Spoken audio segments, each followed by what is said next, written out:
Okay, and then finally I'll just talk a little bit about here generating resources. We oftentimes think about resources as money, staff, maybe education, right? But rarely do we think about the kind of resources that are generated from our collaborative efforts or from public policy efforts more generally. You can think about, as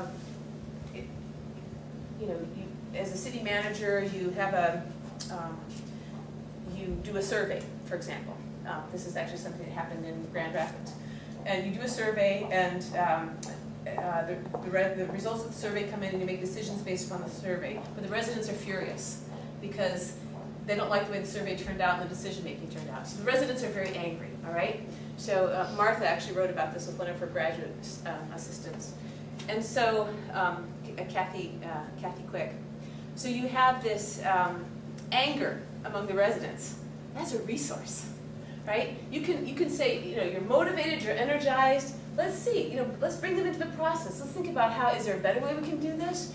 And so thinking about energy, thinking about commitment, thinking about motivation, thinking about the strong culture of one organization versus another, thinking about ways that you can tap into these resources or that you can generate resources. I don't know about you all, but if you ever attended a kind of a political meeting or a political rally, when you leave, you have more energy than when you came oftentimes. You feel kind of like fired up and ready to go. Or if you go to if you see a great movie, there's a kind of energy that you have with that. You put that in a collective sense. There's a kind of community capacity and energy that managers and leaders can harness as well. And so thinking about the generation of resources and how you use that in a way to further the process. These collaborative enterprises are not just resource depleting. They can be energizing as well. And so I think it's important to keep that in mind. So that's the big picture I just wanted to lay out, is that leaders in these collaborative processes can if you conceptualize the problems differently, if you think about the challenge a little bit differently, if you think about the fluidity of ways of knowing, and if you think about your own work in terms of informational and relational work, trying to facilitate those alternative ways of knowing, that may be a way that we can further the network model that gets us beyond some of the challenges that we identified early on. So I'll stop there. We have time for questions. I know that I took Martha's class at Michigan, and this fluidity of ways of knowing, I still am trying to figure out what that exactly means.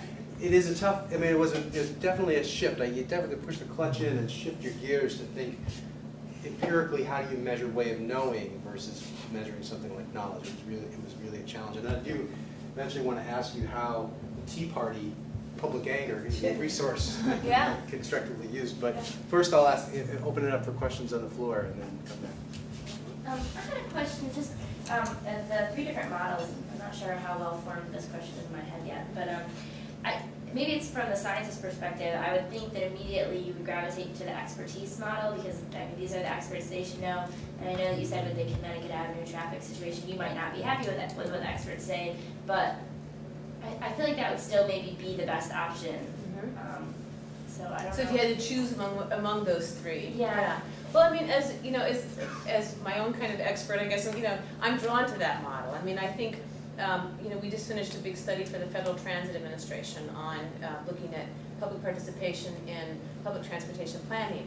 And we had all these kind of great ideas that were based on our research and all these things, but we ran up against a lot of things in the FTA about, well, you can't do that, you can't say, and so it's there's a kind of frustration associated with that as well. But nevertheless, an appreciation of the fact where they are too. Things, even though experts, let me say it this way, I think we're experts, but we don't necessarily know all there is to know about that problem. We study it, right? We're at a distance from it. If we are engaged in it on a daily basis, I think that's as legitimate a form of expertise as someone who studies it. If I'm fishing in the Chesapeake Bay, my experience on a daily basis fishing in the Chesapeake Bay and that kind of knowledge that I have from that, I think that's as legitimate as the scientist study of it. So, and I don't think that we can necessarily capture everything we need to capture in an expert focus as well. I think that there's, we make decisions, we make assumptions in our research, we make decisions about what to include and what not to include.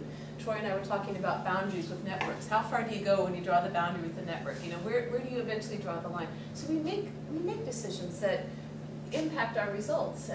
those results may be fantastic, they may be really well done, but I think they have to take into account, you know, the kind of experience with this knowledge as well too. So I think, you know, James Landis was a lawyer at in the 1930s during the New Deal, and he helped write a lot of the legislation of the New Deal, and he was the chairman of the Securities and Exchange Commission, and he wrote this great book on public administration and, you know, the role of public administrators as the experts who were disconnected from the organized interests, and therefore they were really protecting the public interest. And that really resonates with me. I mean, that, you know, it's like, yeah, you know, serving the public interest.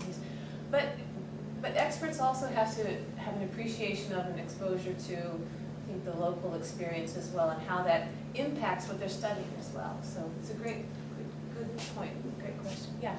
Kind of on the same thing, when you look at the three different areas that we're going into it, do you think the governmental side and the public awareness side, do you think that they're more intrinsically linked because one is trying to get the other elected? I mean, is there a problem with the fact that they might be more willing to hear what the locals have to say over what the scientific or the technical community might have to say? Yeah, I mean, that's a great point. You know, sometimes the group that yells the loudest, the squeaky wheel gets the grease, right? And that may not necessarily be the best approach. But I think historically, it's always been really difficult to find ways to get the public's point of view. It's not difficult to get an organized group's point of view. There are a lot of well-organized groups out there that express their points of view very loudly. But I think, you know, a broader general public, it's really tough to find ways to hear what they have to say. So, you know, what we may hear is the public may be a well-organized group, which is legitimate and you know, important too.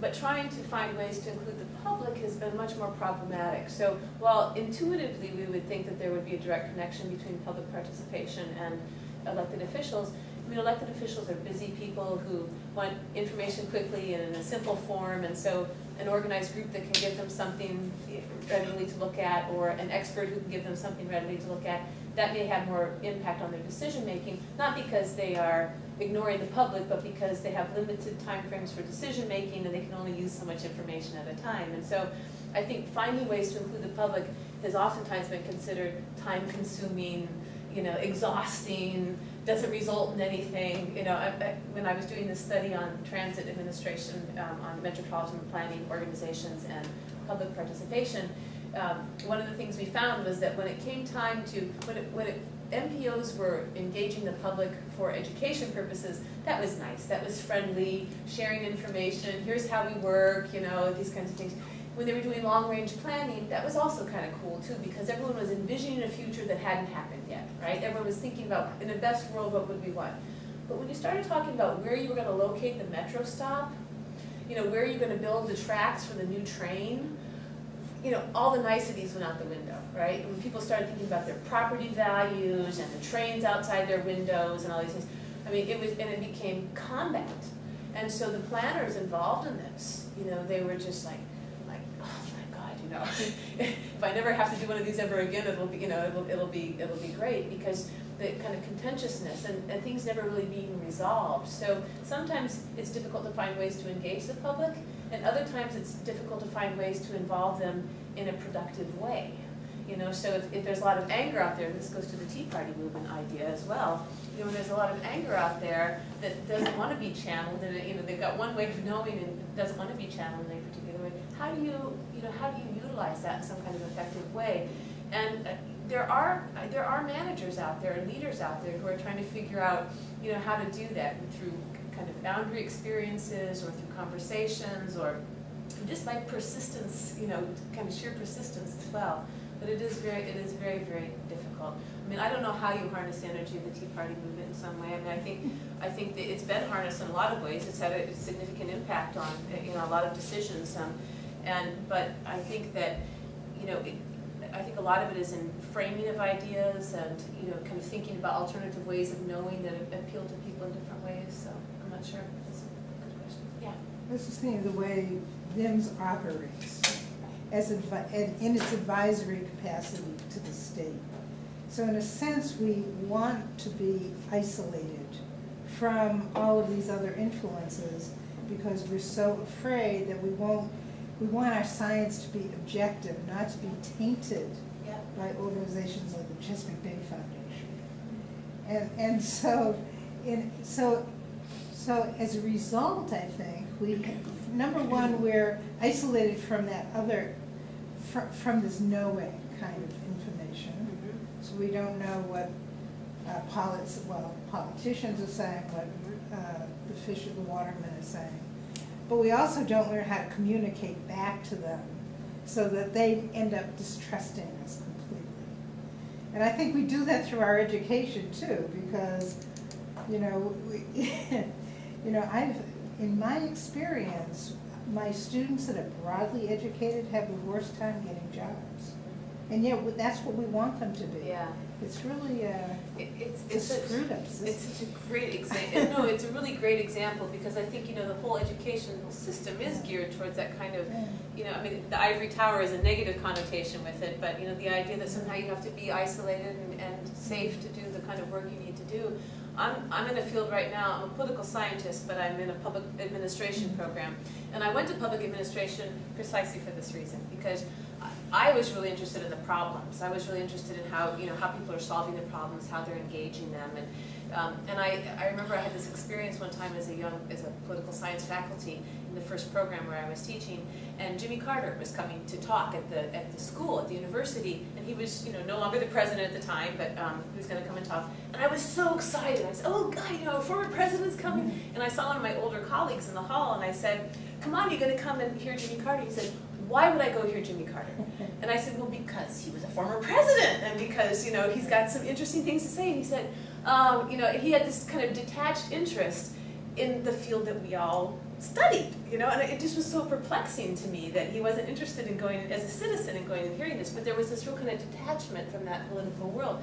And I think that, in science we do try to do that, but I think in public administration, at least the way that I've done my research, and especially I've been very influenced by Martha in this too, is that we try to study practice as a guide to theory, as opposed to the other way around. So we really try to see how things are happening in practice, and then we try to think about what that means for leadership and for management. And that Well, I kind of think thing. agencies see that also. So NSF or Yeah. NOAA, as they see that we as scientists have to learn how to bridge, Yeah. our science to the rest of the Absolutely, world. absolutely. And we're not doing Yeah.